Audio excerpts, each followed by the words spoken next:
David descubrió dos cosas cuando se arrepintió. Descubrió primero por qué él era pecador. Dijo: he aquí que tú eres puro en tu juicio y justo en tu palabra, y yo, he aquí que fui engendrado en maldad y concebido en pecado. Eso está en el Salmo 51. O sea, David descubrió por qué era pecador. Una persona no es pecador porque peca. Escuchen, una persona no es pecador porque peca, sino que peca porque es un pecador. El que es pecador pecará. Bien que no necesita cometer los pecados. Vamos a traer el caso de los hijos nuestros. Los hijos de los cristianos están en un hogar donde no hay idolatría, donde no hay maldiciones, donde no hay borrachos, donde no hay tabaco. Pero yo le pregunto, ¿sus hijos no le han echado una mentira a ustedes?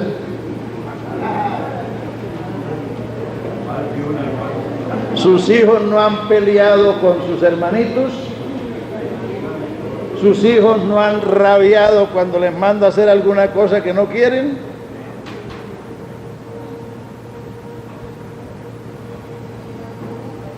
Entonces, ¿qué quiere decir eso? Que aunque están en el ambiente de santidad, ¿son pecadores o no lo son? Oiga, o es que no me están poniendo cuidado. ¿Son pecadores o no lo son? Claro que sí. David descubrió que él había pecado no porque se le atravesó esa hermosa mujer, sino porque él tenía la naturaleza de pecador.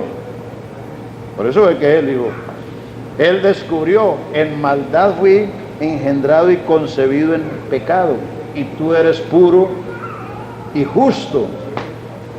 Por eso él también descubrió lo otro: crea en mí, oh Dios, un corazón nuevo y un espíritu recto dentro de mí. Para que un hombre sea santo o una mujer, tiene que suceder eso: crea en mí, oh Dios, un corazón nuevo y un espíritu recto dentro de mí. Mientras que eso no suceda, el pecador no ha pasado a un nuevo estado de santidad o de pecador a santo. Mientras que eso no suceda, lo otro es una santidad ambiental.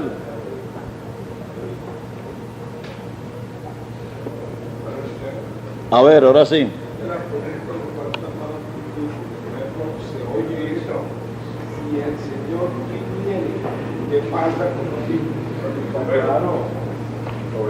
Pero ¿para qué hacer esas preguntas que Cristo no dijo nada?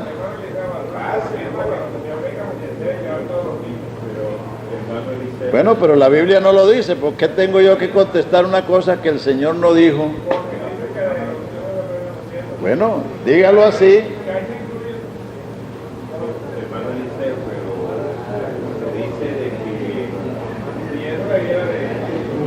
Se dice de que Jesús no dijo más nada de los niños, pero al decir él: dejad a los niños venir a mí, no se limpian, porque de tal es el reino de los cielos.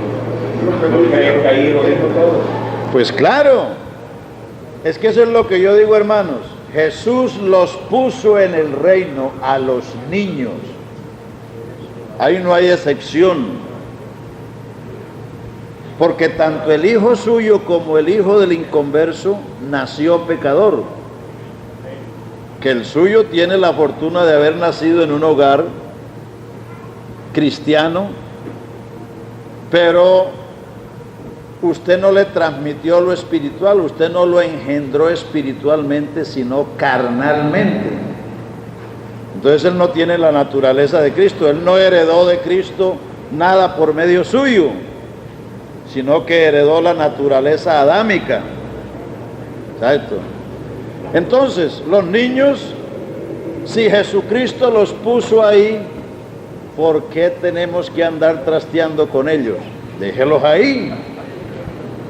Déjelos ahí. Hermano, una otra pregunta.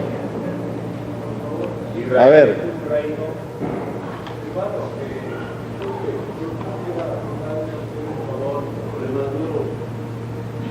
Que hiciera un poco de referencia de nuevo al punto sobre el juicio que describe Mateo 25, 31 y también sobre el segundo de Corintios 5, 10.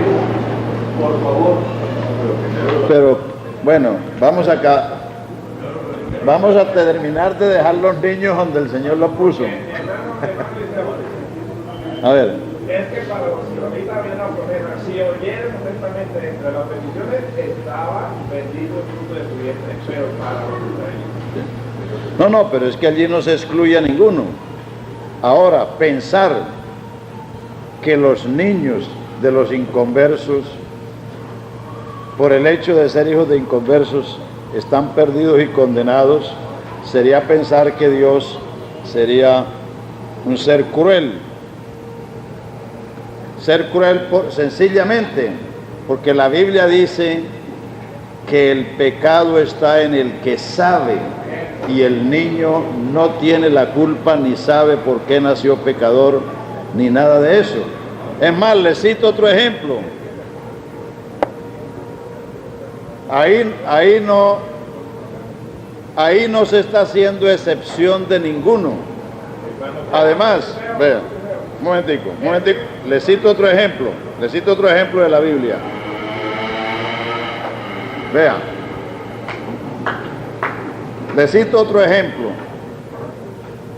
Jesús dijo: yo la luz he venido al mundo para que los que no ven vean y los que ven sean cegados. Y los judíos le dijeron, o los fariseos: ¿acaso nosotros somos ciegos? Él les dijo: si fuerais ciegos no tendríais pecado, pero porque decís vemos, vuestro pecado permanece.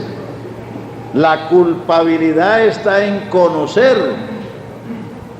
El niño del cristiano y el niño del inconverso nace tan pecador el uno como el otro, porque esa es la naturaleza adámica.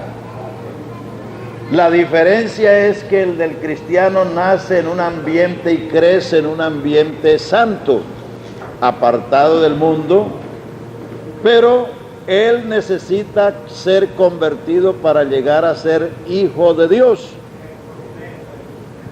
El niño del inconverso es un pecador inocente porque no tiene conciencia de pecado. De manera que el pecado está en el que sabe.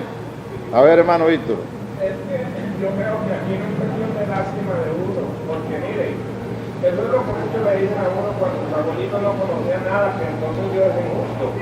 Por ejemplo, Dios no tenía nada que ver con los hijos de los paganos. Cuando él mandaba a decir en la ciudad de niños, y Dios no tenía nada que ver con los recién nacidos. Sí, pero es que eso es otro caso diferente. Esos son casos muy diferentes, vea. ¿O acaso los del diluvio, los de Sodoma, los de Gomorra, los de Egipto, los de Babilonia, no van a aparecer ante el trono? Vea, le voy a citar las palabras de Jesús. Cuando Jesús salió de Capernaum, de Corazín y de Betsaida, dijo estas palabras. Dijo: ay de ti, Capernaum, que hasta el cielo eres levantada, hasta el infierno serás bajada. Porque si en Sodoma y Gomorra se hubieran hecho las cosas que se han hecho en ti, se hubieran arrepentido y habrían quedado hasta el día de hoy, es decir, no habían sido destruidas. Por tanto os digo que a los de Sodoma y Gomorra les va a ser más tolerable el castigo en el día del juicio que a vosotros. O sea, aquello no fue todo. Ay de ti, Corazín y Betsaida, porque si en Tiro y en Sidón, ciudades también destruidas por parejo, si hubieran hecho las maravillas que se han hecho en ti, se habrían arrepentido y habrían quedado hasta el día de hoy. Por tanto os digo que a los de Tiro y de Sidón les será más tolerable el castigo en el día del juicio que a vosotros. ¿Por qué? Porque aquellos de Sodoma, de Tiro y de Sidón no tuvieron la oportunidad que tuvieron los de Capernaum, de Corazín y de Bexadia. Aquellos perecieron en un juicio material, como la destrucción de los amalecitas, como el diluvio, como Sodoma, como Egipto, etc. Pero aquí está hablando del juicio que se va a hacer en el trono blanco, que es el juicio final. Entonces, no es cuestión de lástima, es cuestión de que la Biblia es clara en el sentido de que el conocimiento es el que tiene que ver. El pecado está en el que sabe hacer lo bueno y no lo hace. El niño es un pecador inocente porque no tiene conciencia de pecado. ¿Cómo puede él actuar de una manera o de otra sin tener conciencia? Entonces, eso está clarísimo. De los niños solo se habla lo que Jesús dijo y Él los ubicó en el reino. Ahora, en niños se entiende la persona inocente. Y Pablo, cuando habló, no estaba hablando específicamente de los niños, sino que estaba hablando del matrimonio, de lo que hay entre un hombre casado con una inconversa o viceversa, y de los resultados. Entonces dijo que los hijos de un creyente, aunque el otro no lo fuera, son santos. ¿Pero es por qué? Porque el ambiente en que se crían.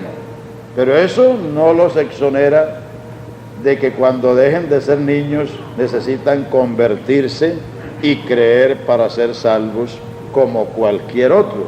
Porque el pecado, cuando lleguemos al capítulo 5 de Romanos, allí van a ver que dice que por un solo pecado, por una sola transgresión, por una sola desobediencia, vino la culpa, vino el juicio, vino la culpa y vino la condenación a todos los hombres, por un solo pecado.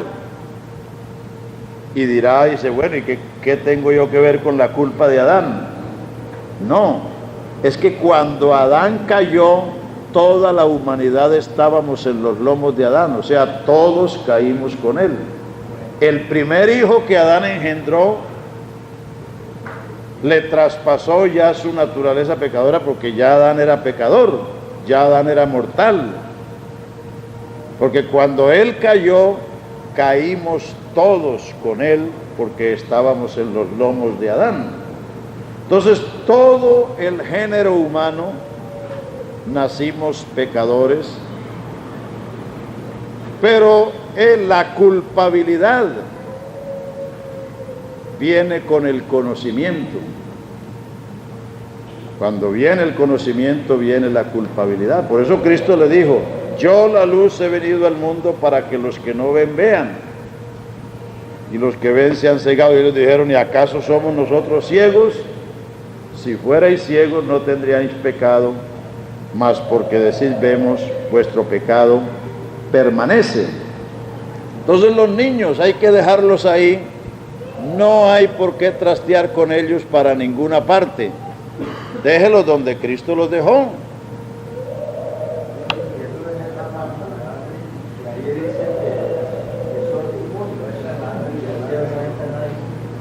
¿Ah? Sí, pero es que está hablando de la relación del matrimonio. Y allá en la Nueva Jerusalén está hablando de los puros por la sangre de Cristo. Que usted no puede coger un texto de esto para meterlo por allá en otra parte. Tiene que entenderlo a la luz del contexto. ¿Sí, hermano? Mientras tanto yo me como este pedacito que está como tan bueno. A ver, hable pues. Es que lo que el Señor dijo fue dejad a los niños que vengan a mí. Parece que él está reprochando un impedimento. En ese caso, ¿qué impedimento sería? Cuando él dice, dejen los que vengan, él estaba rechazando una oposición. Claro. El Señor, ¿por qué el Señor dijo, dejen los que vengan y no los impidan? ¿A qué impedimento se refería el Señor? Bueno, podemos citar otro pasaje. Cuando él entró en Jerusalén, dice que los muchachos, creo que así es que dice textualmente, los muchachos le aclamaban. Vamos a buscarlo. A ver. Dice que le presentaban niños para que los tocaran y los discípulos reprendían a los que estaban ahí. Eso está por la obediencia. Sí. Marcos 10:13. No, yo estoy buscando el otro.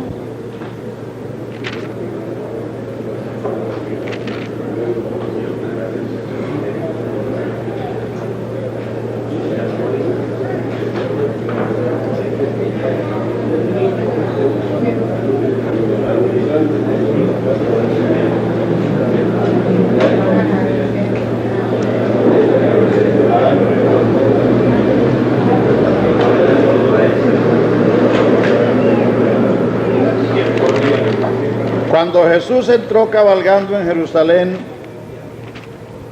él citó el Salmo 8, donde dice que de la boca de los pequeños perfeccionaste la alabanza y fundaste la fortaleza. Vamos a ver esa cita que Jesús dijo o hizo. ¿Ah?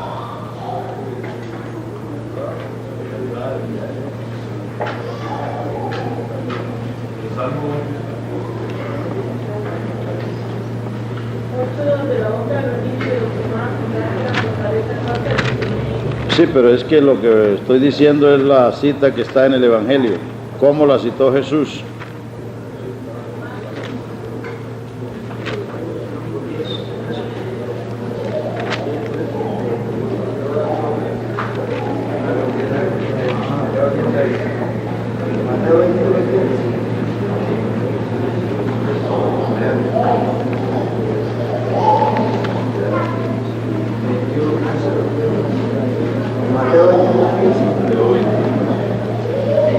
No, es la de Lucas la que estoy buscando.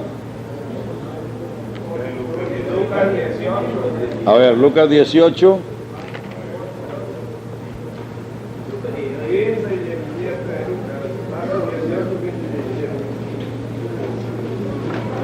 No, ese no es el pasaje que yo digo, estoy...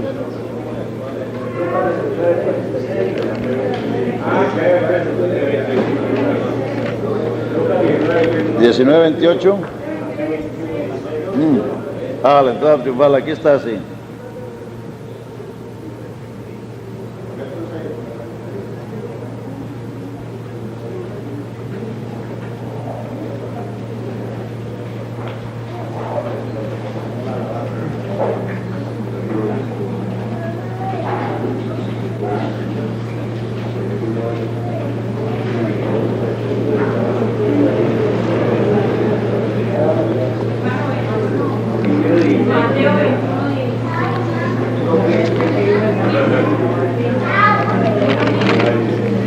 No, ese no es tampoco. Vamos a ver.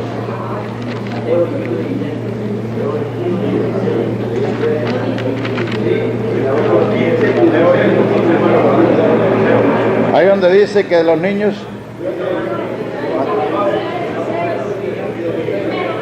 Mateo 16.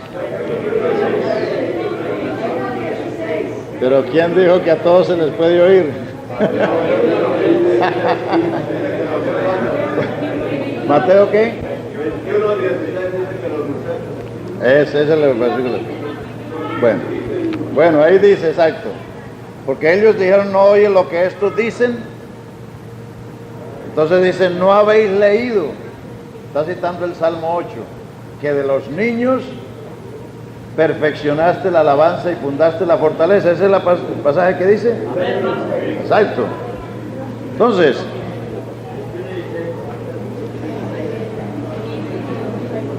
porque los fariseos dijeron que por qué no reprendía a los muchachos que estaban cantando y haciendo ese alborozo cuando él estaba entrando en Jerusalén. Entonces él dice, ¿no habéis leído que de la boca de los niños perfeccionaste la alabanza y fundaste la fortaleza? Esa es una cita del Salmo 8. O sea que Cristo mismo la citó. De manera que los niños hay que dejarlos donde Cristo los dejó. Eso de lo demás es puras suposiciones, imaginaciones, especulaciones. Lo que Pablo está tratando en el capítulo 7 es el caso del matrimonio. Eso está muy claro, todo el capítulo se refiere a eso. Y está diciendo que los hijos de los cristianos son santos mientras que los otros son inmundos. ¿Por qué? Porque así como el hijo del cristiano está criado en un ambiente apartado, porque santo quiere decir eso, apartado, consagrado, separado, mientras que los otros crecen allá en un ambiente de inmundicia. Pero eso no está estableciendo que los niños de un lado o de otro van a ser condenados, sino que está hablando expresamente de esa situación y nada más. Uno no debe ponerle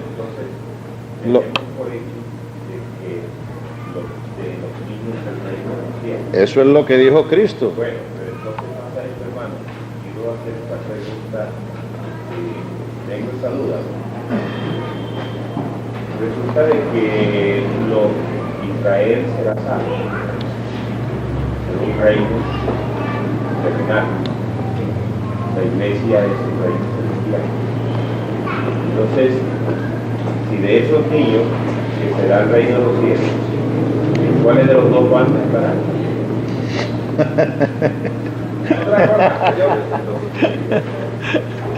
A ver. Yo quiero leer esto porque dentro de las promesas de la bendición estaban reunidos la maldición o la bendición. Bueno, maldito el fruto de tu vientre, el fruto de tu piel, el fruto de tus vacas, de tus caballos, de tus ovejas. Entonces, notando si guardaban, estaba la bendición de Dios en el fruto de su vientre. Si no guardaban, estaba la maldición. Y ahí se cumplían los niños. Sí, pero eso es la ley. La ley, y no estamos en la ley. No estamos en la ley. Ahora cuando lleguemos, vea, es que vea, estamos anticipándonos. Deje que lleguemos al desenvolvimiento del tema, porque la Biblia, vea, habla de 3 épocas claras. Antes de la ley y después de la ley. Lo que fue de la ley no se puede traer acá, como no se puede llevarlo de acá para allá.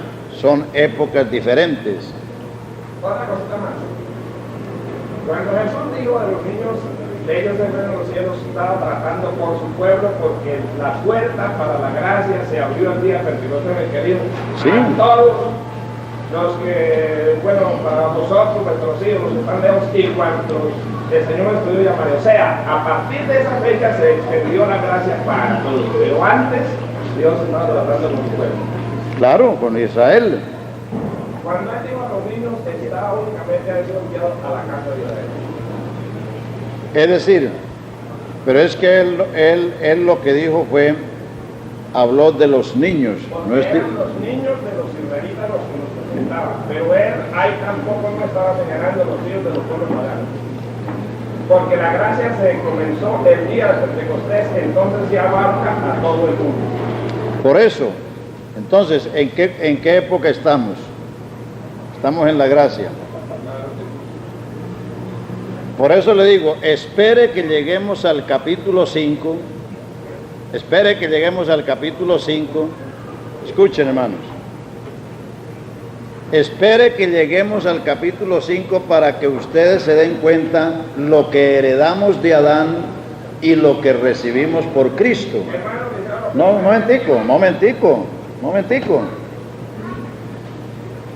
momentico. La Biblia nos habla de épocas claras y no se puede trasladarlo de una época a otra, porque eso es tergiversar la Escritura. Que Cristo hará cuando venga, según Apocalipsis 19, en aquel caballo blanco y con los ejércitos celestiales que le siguen, viene para destruir el reino del anticristo y establecer el reino. Pero un momentico, siéntese. Y entonces Él va a juzgar las naciones, dice que serán reunidas las naciones delante de Él, como el pastor separa las ovejas de los cabritos, y a los de la derecha le dirá: benditos de mi Padre, venid, heredad el reino preparado para vosotros desde la fundación del mundo, porque tuve hambre, me diste de comer, fui enfermo, estuve en la cárcel, etcétera. Ellos le van a preguntar: ¿cuándo te vimos así, te hicimos así? Dirá: por cuanto lo hiciste a uno de estos mis hermanos, a mí lo hiciste. El pueblo de Israel son sus hermanos según la carne. No sé si eso necesita más claridad. Bueno, el juicio de 2 de Corintios 5. El tribunal de Cristo es un tribunal para dar recompensas. Por el servicio, porque la vida eterna, la salvación, no es recompensa, es dádiva. La paga del pecado es la muerte, mas la dádiva de Dios es la vida eterna. La salvación no es recompensa por nada, la salvación es dada, es gratuita. Pero el que siendo salvo ha servido, Dios entonces le va a dar un galardón, como dice en 1 de Corintios capítulo 3, donde Pablo dice que Él sembró y Apolo regó y Dios dio el crecimiento, y que cada uno recibirá según lo que hubiere hecho, y que el que edificare sobre este fundamento oro, plata, piedras preciosas, madera, hojarasca, heno, el fuego hará la prueba y el día lo declarará. Si la obra permaneciere, recibirá recompensa, y si la obra pereciere, él será salvo así como por fuego. Leímos ya en 1 de Corintios 9 que si predicamos el evangelio de buena voluntad, recibiremos recompensa. Entonces, el tribunal de Cristo se sucederá en el cielo después de que la iglesia sea levantada, para otorgar los galardones a los servidores según el trabajo que hayamos hecho. Entonces eso no es tribunal para juzgar, ni condenar, ni para pecado, ni nada de esas cosas. Y el juicio final es el del trono blanco. Creo que eso no tiene más que aclararle, porque está muy sencillo, y creo que todos hemos leído y hemos visto esos pasajes. Bueno, entonces, en estos primeros 6 puntos de Romanos 2,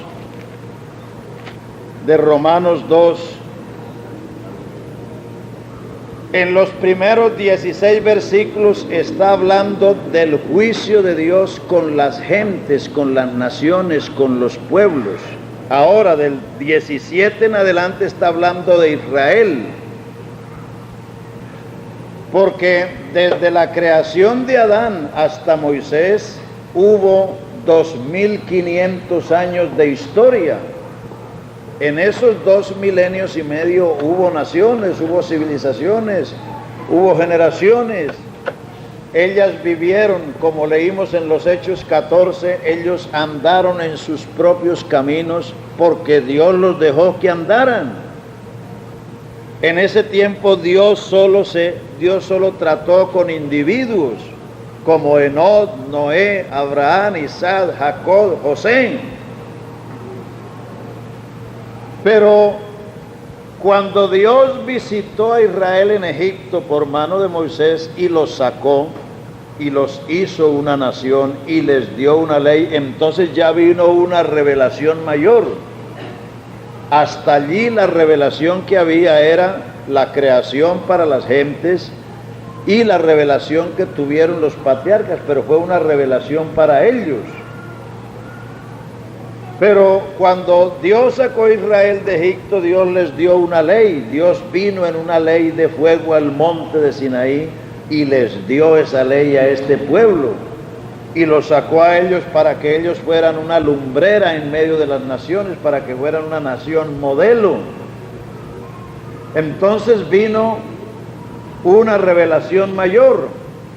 Pero estos que recibieron la revelación no estaban tampoco exentos del juicio y de la culpa, porque podemos leer, este es el punto 7. He aquí tú tienes el sobrenombre de judío y te apoyas en la ley y te glorías en Dios y conoces su voluntad e instruido por la ley apruebas lo mejor y confías en que eres guía de los ciegos, luz de los que andan en tinieblas, instructor de los indoctos, maestro de los niños, que tienes en la ley la forma de la ciencia y de la verdad. O sea, esas cosas distinguían a Israel.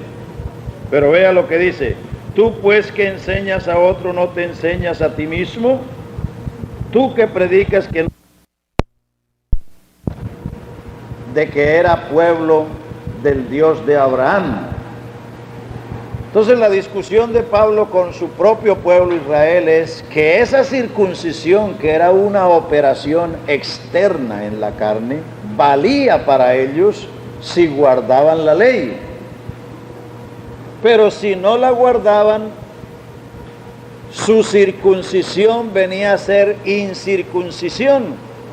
Y si un incircunciso que abrazaba la ley y la guardaba, lo juzgaría él que con la letra de la ley y con la marca de la circuncisión en el cuerpo era transgresor. Es decir, que la circuncisión no era la externa, sino la del corazón, aquella de la cual la alabanza no proviene de los hombres, sino de Dios. O sea que eso está señalando que Israel, que era el pueblo elegido, depositario de la ley, distinguido con esas cualidades, también eran transgresores, lo mismo que otros.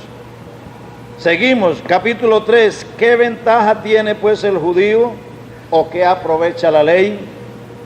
Mucho en todas maneras. Primero, ciertamente que les ha sido confiada la palabra de Dios.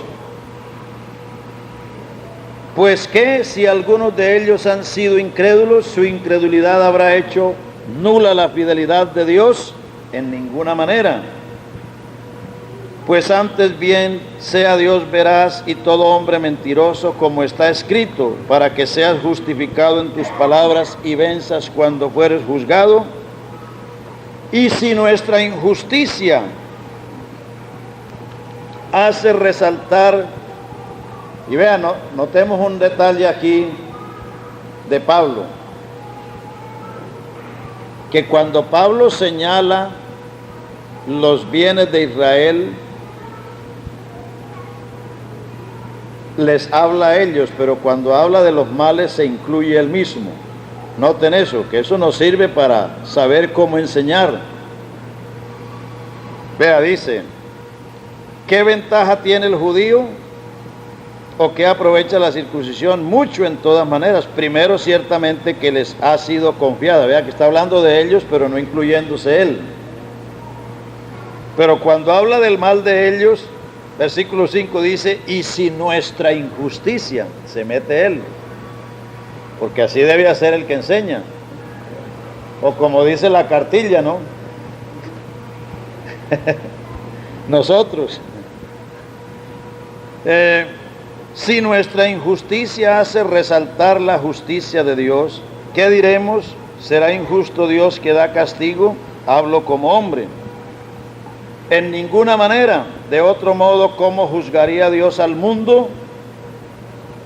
Pero si por mi mentira la verdad de Dios abundó para su gloria, ¿por qué aún soy juzgado como pecador?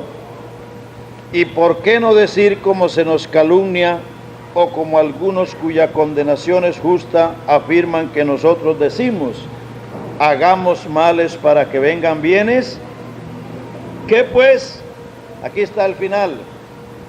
¿Qué pues? ¿Somos nosotros mejores que ellos? En ninguna manera, pues ya hemos acusado a judíos y a gentiles que todos están bajo pecado, como está escrito, justo no hay ni aun uno. Entonces vea, vamos a recordar un poquito. Así como en el capítulo 1 se está revelando el Evangelio como la solución universal, también se habló del pecado en sentido universal y del juicio en sentido universal.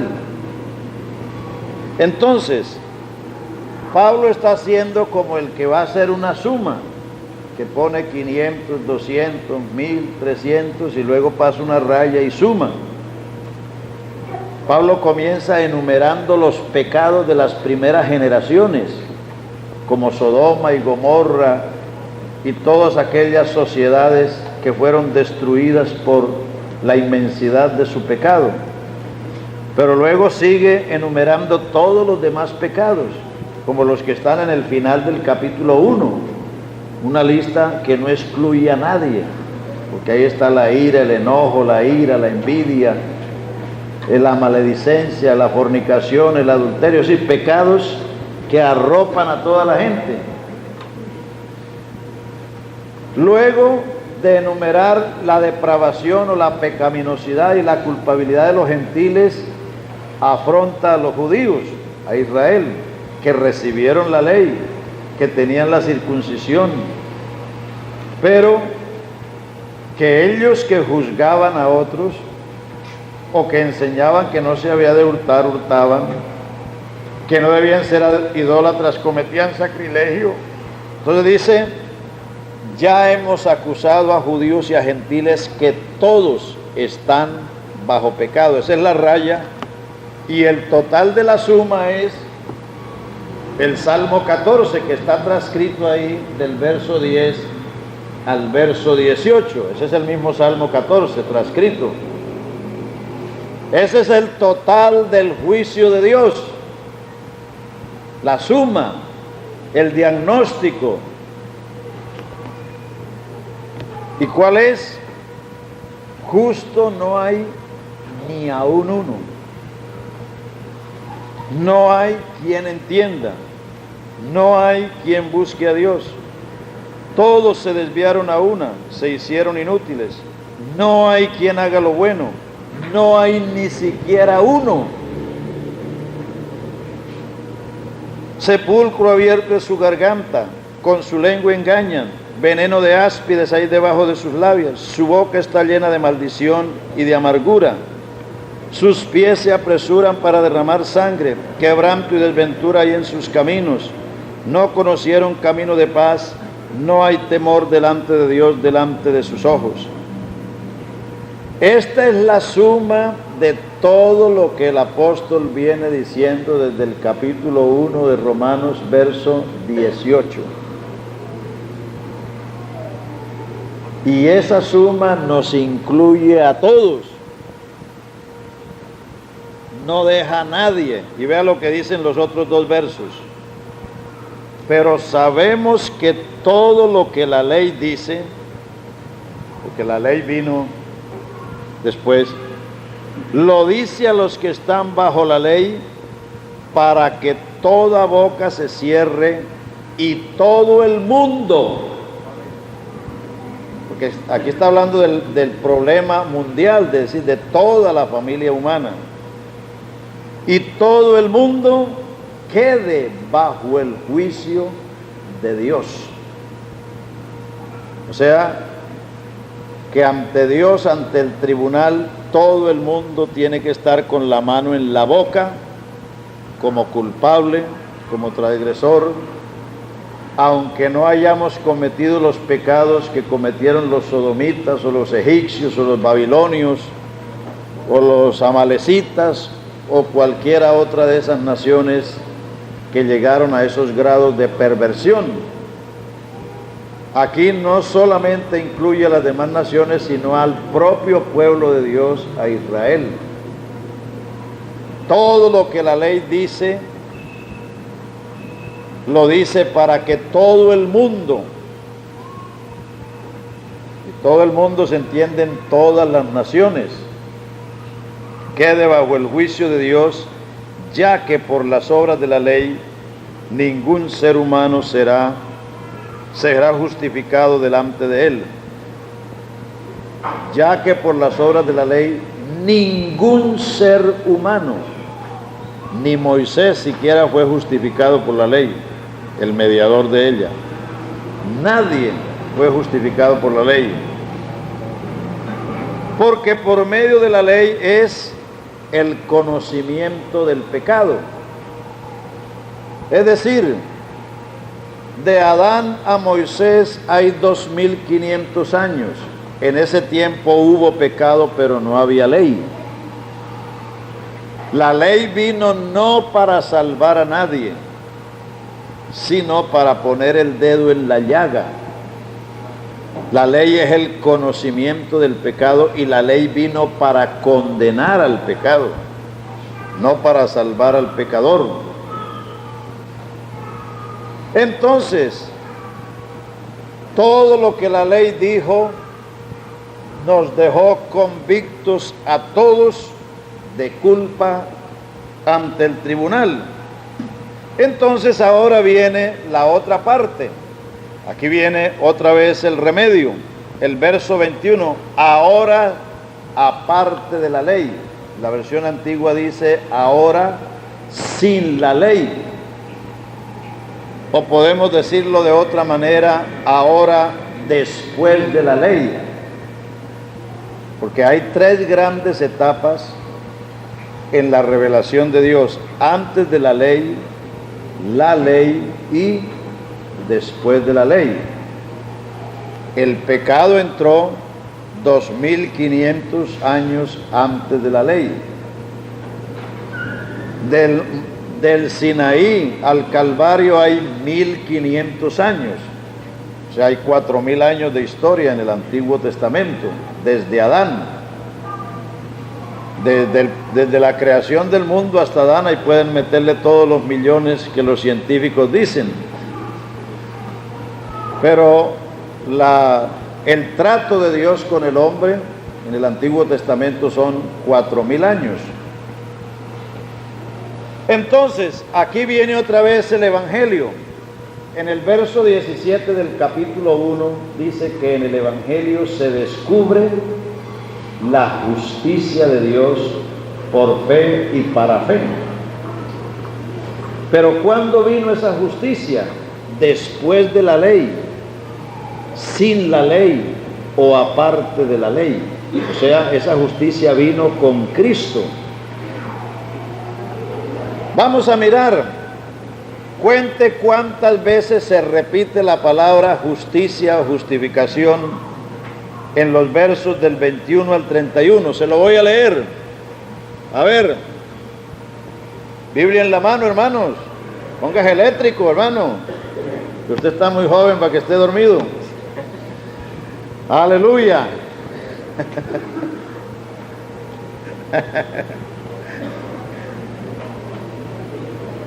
Pero ahora sin la ley o ahora aparte de la ley se ha manifestado la justicia de Dios. Una, testificada por la ley y por los profetas, la justicia de Dios. Dos, por medio de la fe en Jesucristo para todos los que creen en Él, porque no hay diferencia.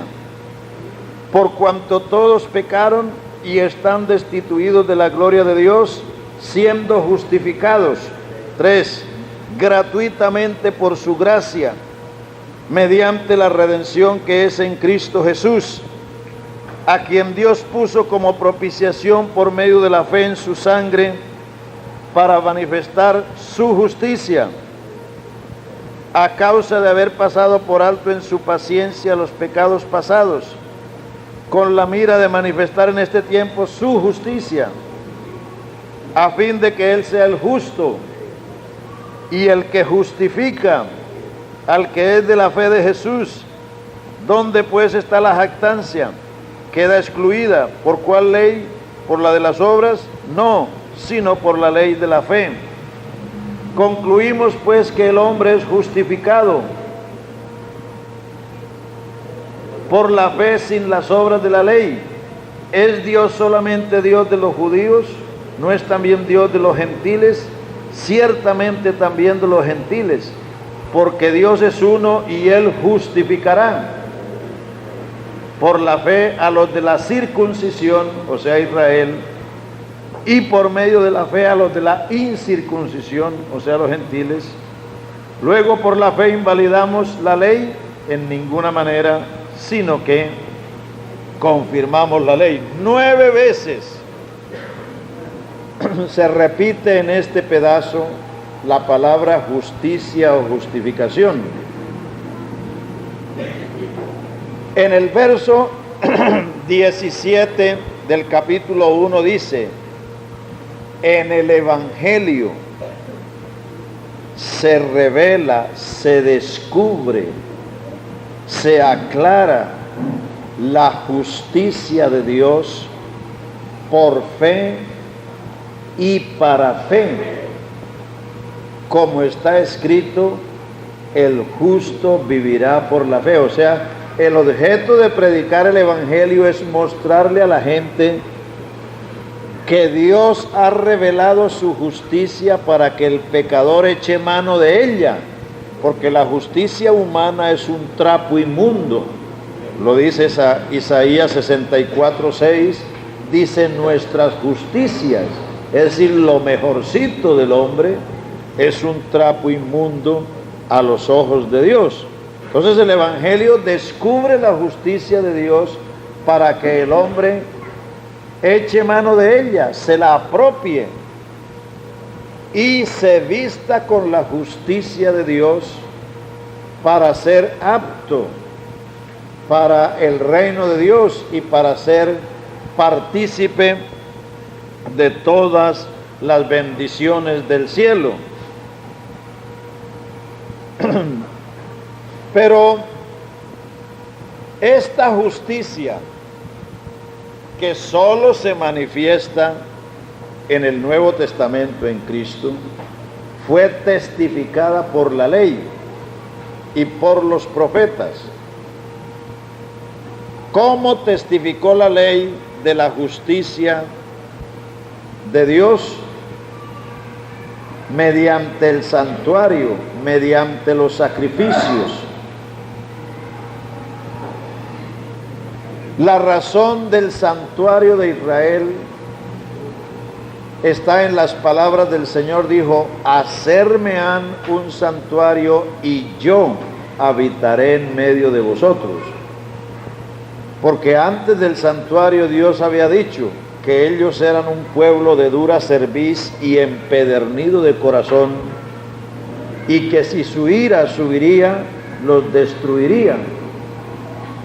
Porque aunque Dios sacó a Israel de Egipto para que le fuera un pueblo santo, si ustedes han leído el Éxodo y Números, se dan cuenta que de eso estaban muy lejos ellos, porque por nada murmuraban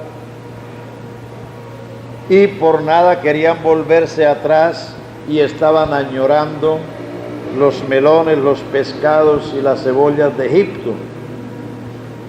Entonces ellos estaban muy lejos del propósito de ser un pueblo santo. Entonces Dios dijo: hacerme has un santuario y yo habitaré en medio de vosotros. Entonces el santuario era una mediación entre el Dios santo y el pueblo pecador. Para eso fue que existió el santuario. Entonces con los sacrificios y el ceremonial que allí se hacía, la ley estaba testificando de una justicia venidera. Por eso en Hebreos 9 explica el escritor que mientras que el santuario estuviera en pie, se estaba diciendo que el camino no estaba abierto, porque había un velo de por medio, y en el templo los judíos estaban en el patio de los judíos, las mujeres en el patio de las mujeres, y los gentiles en el patio de los gentiles. Entonces habían un poco de muros y no había acceso al lugar santísimo porque el camino estaba obstruido, pero aquel ceremonial estaba señalando la justicia venidera. ¿Cómo testificaron los profetas? Porque esta justicia fue testificada por la ley y por los profetas. Jeremías 23, 5 y 6. Un vástago retoñará del tronco de Isaí, y este será su nombre con que le llamarán Jehová, justicia nuestra. Esa sería la justicia de ellos y nuestra. Daniel 9:24 dice: 70 semanas están determinadas sobre tu pueblo y sobre tu santa ciudad para poner fin al pecado, expiar la iniquidad y traer la justicia de los siglos. Entonces los profetas hablaron de una justicia venidera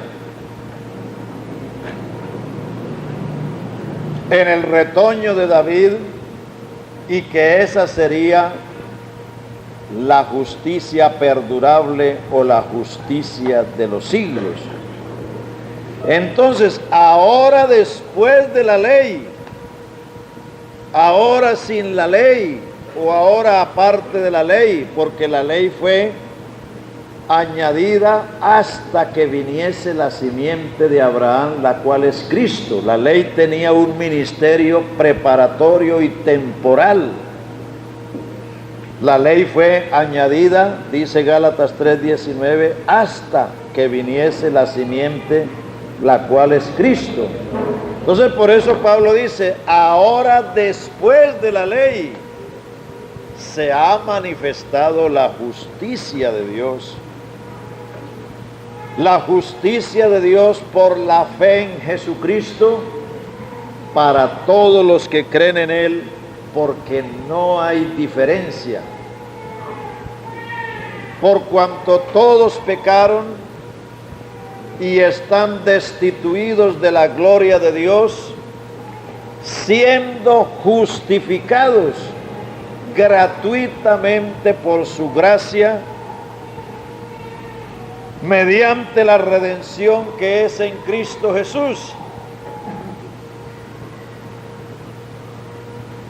De modo que la justicia de Dios vino para justificarnos. ¿Y qué es justificarnos? Justificarnos es declararnos, mirarnos y tratarnos como inocentes. Por eso es que un pecador que cree el Evangelio invoca a Dios y Él le responde. Recibe el bautismo del Espíritu Santo, siente la presencia de Dios, es decir, es partícipe de todas las bendiciones. ¿Por qué? Porque ha sido justificado. Y justificar quiere decir que Dios lo mira y lo trata como si no hubiera pecado. Pero esa sentencia judicial es en razón o en vista de que mediante su redención o redimir es liberar a alguien mediante el pago de un precio. Fíjese, hermanos, cuántas cosas se operaron aquí para ser justificados. Vea, justificados por su gracia, por la redención, a quien Dios puso como propiciación. Ahí hay 4 4 hechos, 4 doctrinas. Justificar es una cosa, redimir es otra cosa, propiciar es otra cosa.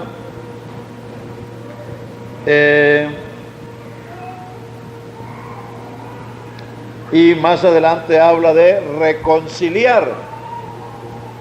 Justificar es un término jurídico, es un término del tribunal, es un término del juicio. Así como santificar viene del templo, del santuario, justificar viene del tribunal.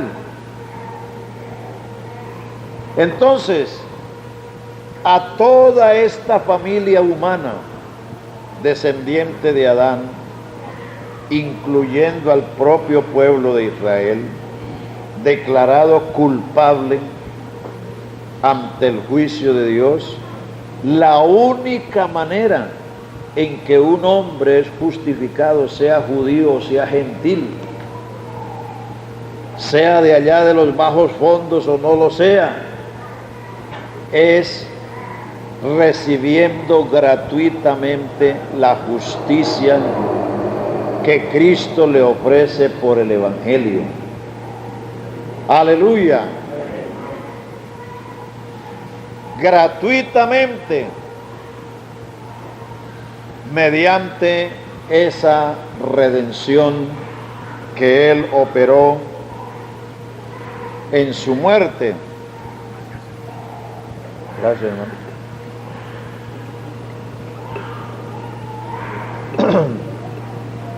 La redención, hermanos, es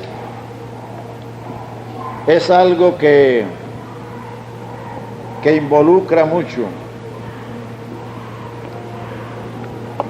Cristo nos redimió de 3 cosas principales: del pecado, de la ley y de la maldición de la ley. Ahí vienen las 3 cosas. Cristo nos redimió del pecado, de la ley y de la maldición de la ley. ¿Qué es redimir? Redimir es liberar a alguien mediante el pago de un precio. Esto lo podemos entender, por ejemplo, por el delito del secuestro. Un secuestrado es una persona que está a merced de sus captores. Un secuestrado nada puede hacer por sí mismo. Si una persona de estas escribe una carta o envía una grabación, ha escrito y ha grabado lo que le han dicho que haga. O sea, un secuestrado es una persona que está reducido a la voluntad de sus captores. Entonces Pedro dice: sabiendo esto, hermanos, que fuisteis rescatados de vuestra vana manera de vivir, la cual recibisteis de vuestros padres. Eso no se refiere a costumbres que los padres nos hayan enseñado, sino a la naturaleza que heredamos. Sabiendo que fuisteis rescatados de vuestra mala manera de vivir, la cual recibisteis de vuestros padres, no con cosas corruptibles como el oro o la plata, sino con la sangre preciosa de Cristo, como de un cordero sin mancha y sin contaminación, ordenado desde antes de la fundación del mundo, pero manifestado en los postreros tiempos por amor de vosotros. Entonces, Jesucristo con su muerte pagó el precio. Y por esa redención, por ese precio es que somos justificados. Gratuitamente, en virtud de lo que Él pagó.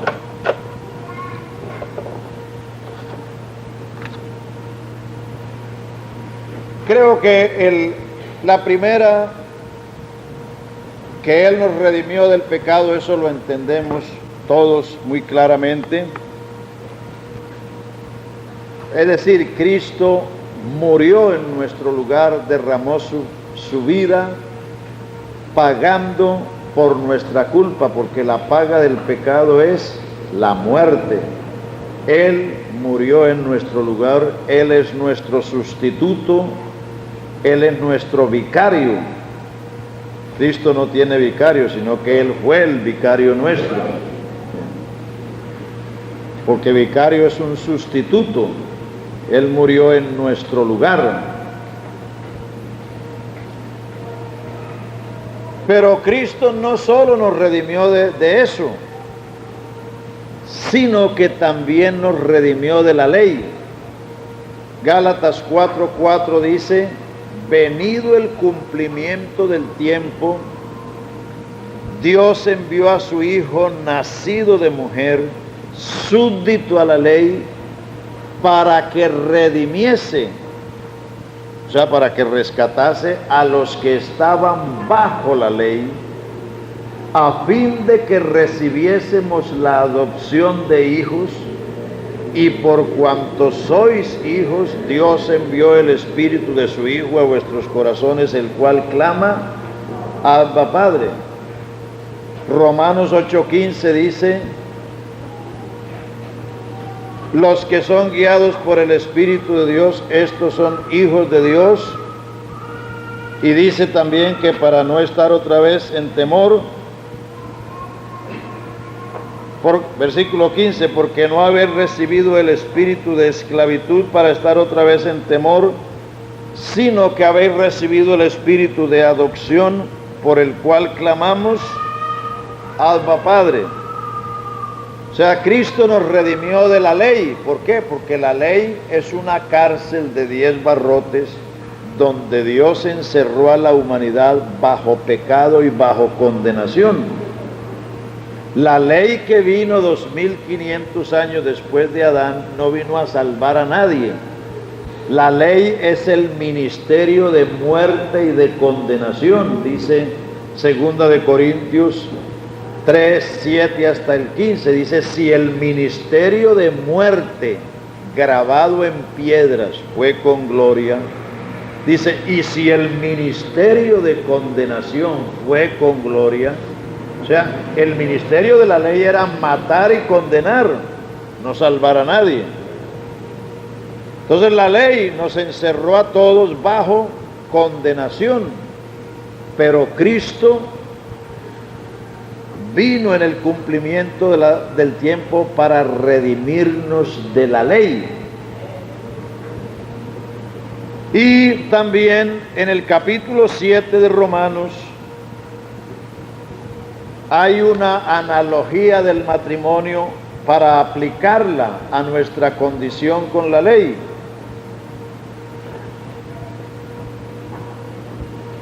Romanos 7 al 6, del 1 al 6, dice: hablo con los que conocen la ley,